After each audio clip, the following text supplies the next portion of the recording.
2025 সাল চলে আসছে। আপনারা অনেকেই দ্বিধাদ্বন্দ্বে আছেন, আমাকে অনেকেই কমেন্টস করতেছেন যে ভাইয়া এখন বর্তমানে ইউরোপের কোন দেশে গেলে আমাদের ভালো হবে এবং কোন দেশের ভিসা রেশিও ভালো থাকবে। কেউ বা বলতেছেন সার্বিয়া, কেউ বা বলতেছেন ক্রোয়েশিয়া, কেউ বা বলতেছেন সেনজেন, কেউ বা বলতেছেন নন সেনজেন। আসলে আপনারা কোথায় যাবেন আপনারা বুঝতে পারতেছেন না। 2025 সালে অনেক দেশেরই এম্বাসি এবার বাংলাদেশে আসতেছে, অথবা কনসুলেট সেবা অথবা ভিএফএস গ্লোবাল।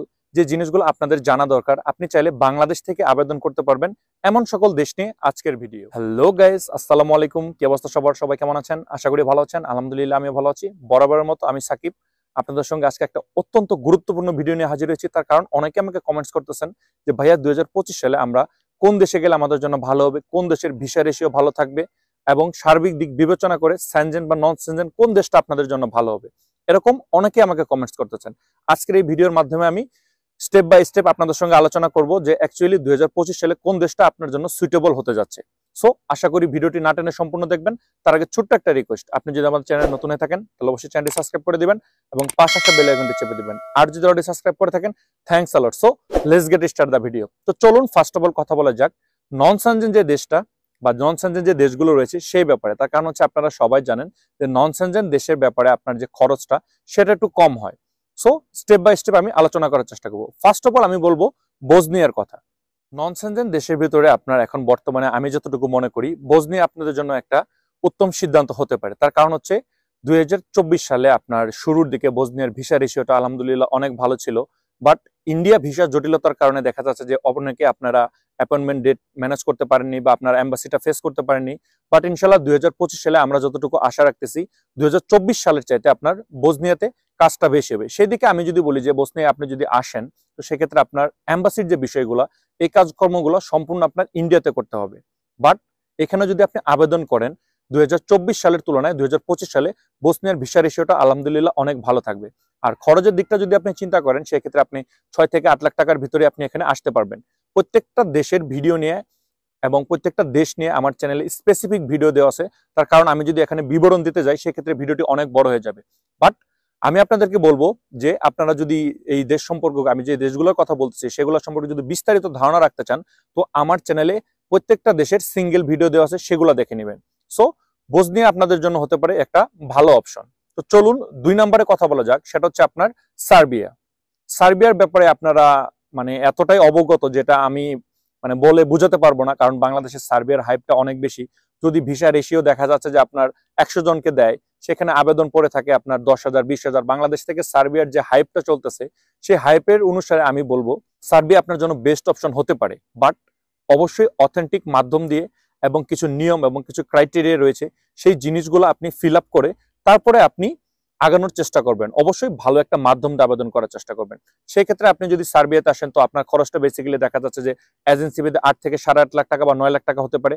আর স্যালারি যে বিষয়টা সেটা মোটামুটি আপনার 350 বা 400 ইউরো থেকে শুরু করে 500 বা 550 ইউরো পর্যন্ত হতে পারে।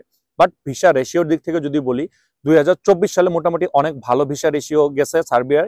আর সবচেয়ে বড় কথা হচ্ছে 2025 সালে আমরা আশা রাখতেছি এই মার্কেটটা এখনো ধরা বা এখনো আপনাদেরকে ভিসা দিচ্ছে। আপনারা জানেন সার্বিয়ানে কি পরিমাণ প্রতারণা বা সার্বিয়ানে কি পরিমাণ বাংলাদেশে হাইপ বা বাংলাদেশে কি পরিমাণ আবেদন, সবকিছু জানার পরেও সার্বিয়া একটা গরিব দেশ। আর আপনারা সবাই জানেন যে এই যে মেন পাওয়ার সেক্টরটা বা ইমিগ্রেন্ট যে এক দেশ থেকে অন্য দেশে যায়, এই সেক্টরে কি পরিমাণ টাকা ইনভেস্ট করা হয়, একজনের জন্য আপনার 8 লাখ 10 লাখ টাকা খরচ হয়ে যায়। সেই ক্ষেত্রে আমি বলবো যে তারা তাদের দেশটাকে উন্নত করার জন্য হলো 2025 সালে ভিসা রেশিও এবং ভিসাটা ধরে রাখার চেষ্টা করবে। বাট ইন ফিউচারে কি হবে সেটা জানি না। বাট সেক্ষেত্রে আমি আপনাদেরকে সাজেস্ট করবো যে অ্যাটলিস্ট আপনি জানুয়ারি পর্যন্ত অপেক্ষা করেন, জানুয়ারির শেষের দিক থেকে তারপরে আপনারা আবেদন করার চেষ্টা করবেন এবং অবশ্যই ভালো মাধ্যম দিয়ে। তো চলুন এবার 3 নাম্বার যেটা সেটাই কথা বলি, কসোভোর বিষয়ে যদি আমি বলতে চাই, এক কথা আমি বলবো যে বিগত দিনে বাংলাদেশে মানে কসোভো এমন ভাবে ভিসাগুলো দিয়েছে, দেখা যাচ্ছে আপনার 2 মাস তাদের এম্বাসি কার্যক্রমগুলো চলতেছিল, আবার 2 মাস বন্ধ করে রাখতেছিল, ঠিক এইভাবে কাজকর্মগুলো করতেছিল। বাট আমরা যতটুকু অথেন্টিক সোর্স থেকে যে নিউজটা পেয়েছি সেটা হচ্ছে যে তাদের পর্যাপ্ত লোকবল ছিল না এম্বাসি পরিচালনায়, এবং যে তাদের যে কাজের পরিধিগুলা সেই জিনিসগুলো এতটা ছিল না, যার জন্য তারা 2 মাস ভিসা দিছে, 3 মাস ভিসা দিছে, বা দেয় নেই, এরকম ভাবে থেমে থেমে কাজ করছে। বাট এখন যে নিউজটা পেয়েছি সে অনুসারে আমি বলবো যে এখন তাদের লোকবল এবং কাজের চাহিদা এবং পরিধিগুলো অনেক বেড়ে গেছে।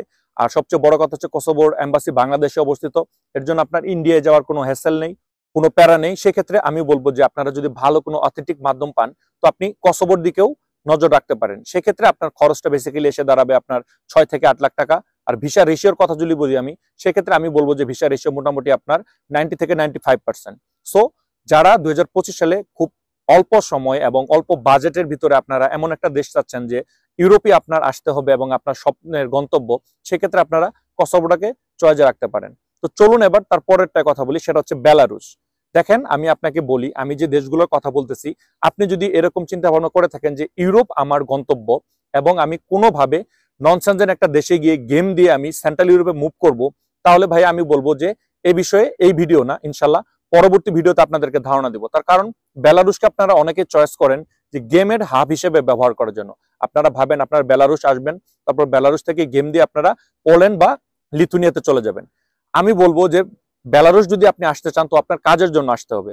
বাট একটা জিনিস মাথায় রাখবেন, ভিসা রেশিও আলহামদুলিল্লাহ অনেক ভালো। আর নতুন নিয়ম অনুসারে বেলারুশের জন্য আপনার অবশ্যই ইন্ডিয়া যেতে হবে, নিজের ফিঙ্গার দিতে হবে। আর সবচেয়ে বড় কথা হচ্ছে বেলারুশের ভিসা রেশিও 100-এ 100। যদি অথেন্টিক সোর্স দিয়ে আপনি আবেদন করতে পারেন তো তাহলে আপনাকে কেউ ফেরাতে পারবেন, আপনার ভিসা হবে 100%। আর খরচের যে বিষয়টা সেটা 7 লাখ থেকে 8 লাখ টাকা পর্যন্ত ভ্যারি করবে বিভিন্ন এজেন্সির উপর।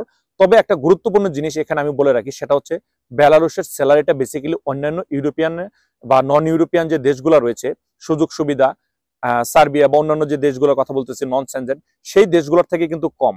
আপনি সবকিছু মিলিয়ে দেখা যাচ্ছে আপনার খরচটা বাদ দিয়ে দেখা যাচ্ছে 30 থেকে 40 হাজার টাকা সেভ করতে পারবেন। বাট ভিসা রেশিও ভালো। আপনি যদি এরকম একটা জিনিস চিন্তা করেন যে আপনি মিডল ইস্টে যাবেন না, আপনি মিডল ইস্টে না গিয়ে ইউরোপের নন সেনজেনভুক্ত কোনো একটা দেশে যাবেন ইউরোপের স্বাদ নেওয়ার জন্য, সেক্ষেত্রে বেলারুশ আপনার চয়েসের তালিকায় রাখতে পারেন। আর যদি ইনকামের জন্য আপনার হয়ে থাকে তাহলে আপনি অন্য একটা দেশ সাজেস্ট করতে পারেন।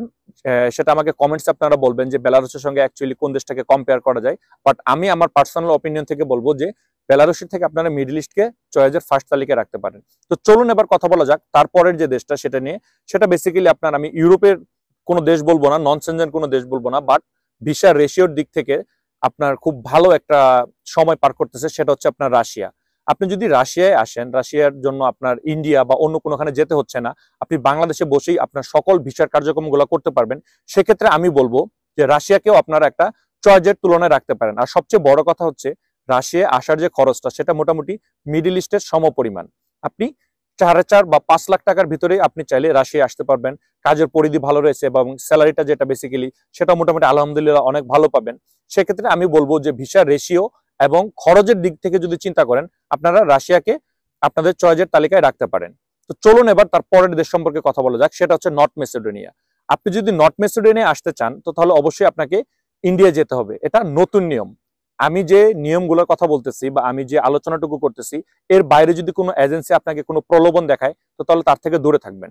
নর্থ মেসিডোনিয়াতে বর্তমানে আমি মনে করি যে বাংলাদেশ থেকে আপনারা যে সার্বিয়া, আপনারা যে মন্টিনিগ্রো, আপনারা যে আলবেনিয়া, বিভিন্ন দেশ নিয়ে যে আপনারা পাগল হয়ে রয়েছেন, তার থেকে আপনার নর্থ মেসিডোনিয়া আপনার ভালো হবে। কেন ভালো হবে? তার কারণ হচ্ছে আপনি নিজে গিয়ে এম্বাসি ফেস করে ভিসা নেবেন, প্রতারিত হওয়ার চান্সটা কম। আর সেক্ষেত্রে ভিসা রেশিওর কথা যদি আমি বলি, যদি প্রপার একদম অথেন্টিক কোনো কোম্পানি এবং অথেন্টিক মাধ্যম দিয়ে আপনি আবেদন করেন তো ইনশাল্লাহ 100% আপনি নর্থ মেসিডোনিয়ার ভিসা পাবেন। তো চলুন এবার কথা বলা যাক যে নন সেনজেনভুক্ত যে দেশগুলো রয়েছে এগুলো থেকে আপনার জন্য কোনটা সুইটেবল হতে পারে। বাংলাদেশ থেকে বেসিক্যালি সবাই সার্বিয়ার পিছনে পড়ে থাকে। সো আমি আপনাদেরকে অনুরোধ করব সার্বিয়ার দিকে না গিয়ে অন্যান্য যে দেশগুলোর কথা আমি আলোচনা করলাম এই দেশগুলো থেকে যে কোনো একটা দেশ আপনি আপনার চয়েসের তুলনায় রাখতে পারেন।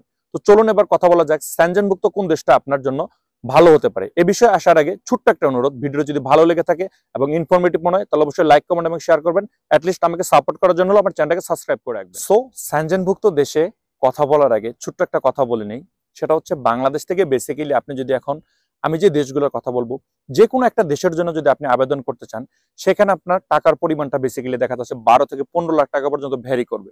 যাদের বাজেটটা একটু বেশি আমি তাদেরকে বলবো যে আপনারা সেনজেনভুক্ত দেশের জন্য আবেদন করেন। তার কারণ হচ্ছে নন সেনজেনভুক্ত এবং সেনজেনভুক্ত দেশের ভিতরে একটা পার্থক্য রয়েছে স্যালারি, সুযোগ সুবিধা সবগুলা দিক থেকে।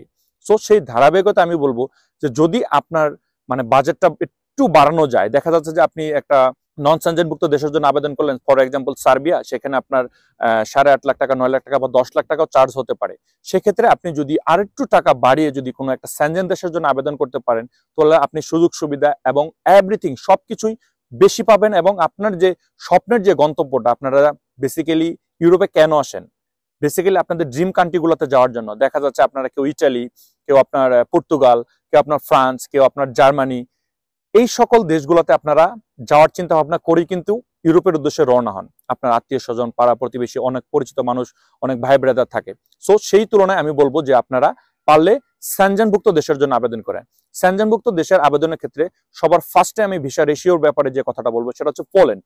পোল্যান্ডের যে বিষয়টা সেটা হচ্ছে যে আপনি যদি অথেন্টিক মাধ্যম দিয়ে আবেদন করতে পারেন তাহলে আপনি পোল্যান্ডের যে ভিসাটা সেটা খুব ইজিলি পেতে পারেন। বাট সেই ক্ষেত্রে আপনার একদম যে ব্লাড কানেকশন বা আপনার যে আত্মীয় স্বজন, এক কথায় হচ্ছে ফার্স্ট রিলেটিভ যারা, তাদের মাধ্যমে আপনি যদি এরকমটা হয় যে আপনি কোনো অপরিচিত লোক বা আপনি কোনো থার্ড পার্টি মাধ্যম দিয়ে পোল্যান্ডের জন্য আবেদন করতেছেন, বিগত দিনে যে প্রবলেমগুলো হয়েছে, অ্যাপয়েন্টমেন্ট ডেটের যে জটিলতাটা, ইন্ডিয়ায় যেতে হতো, আপনারা ভিসা পেতেন না, দেখা যাচ্ছে ভিসা রেশিও 1% বা 2%, 100 জন আবেদন করলে 2 জন 3 জন 1 জন ভিসা পেতেন।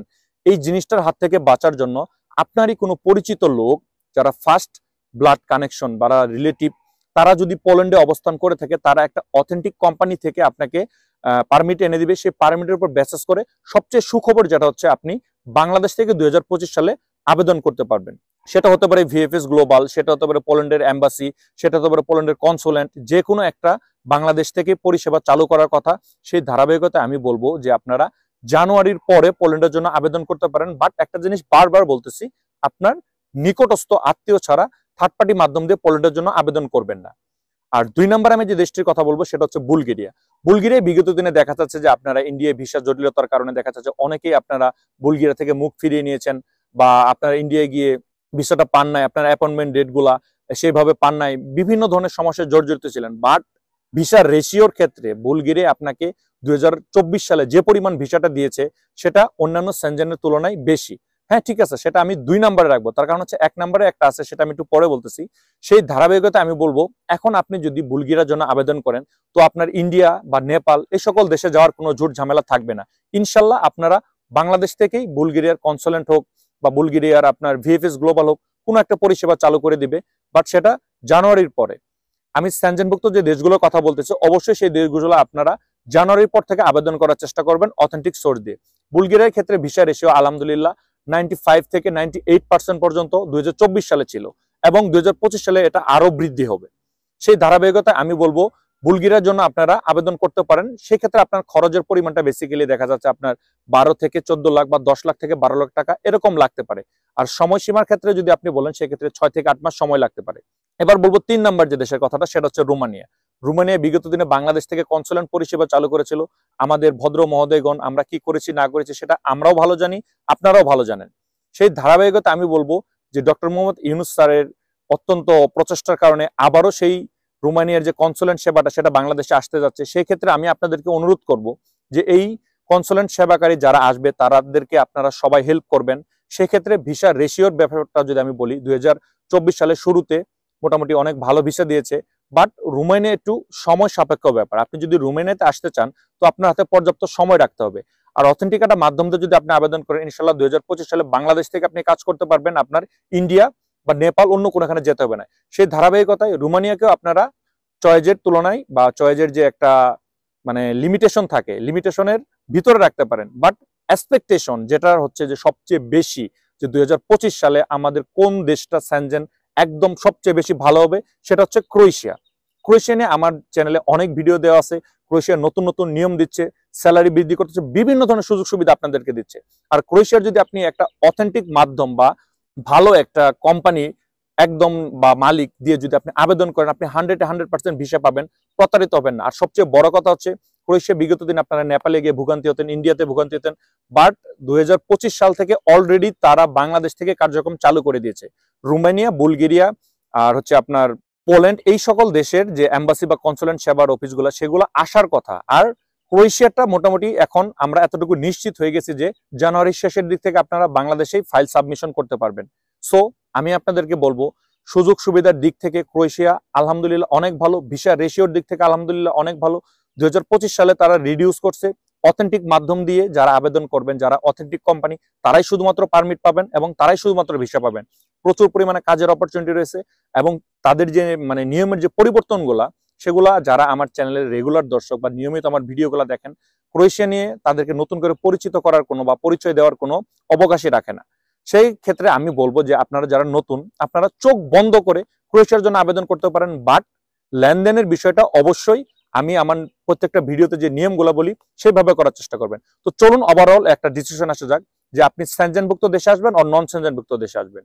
সো ডিসিশনের বিষয়টা আমি বলবো যে নন সেনজেনভুক্ত যদি কোনো দেশের আপনারা চিন্তা ভাবনা করে থাকেন, অল্প টাকায় আসবেন, সেক্ষেত্রে আমি যে দেশগুলোর কথা বললাম সেই দেশগুলা, এবং নন সেনজেন কিছু দেশ রয়েছে যেই দেশগুলা আপনি যদি আবেদন করেন আপনি একদম ধ্বংস হয়ে যাবেন, সে বিষয়ে ইনশাল্লাহ এই ভিডিওতে না, ইনশাল্লাহ পরবর্তী ভিডিওতে আলোচনা করব।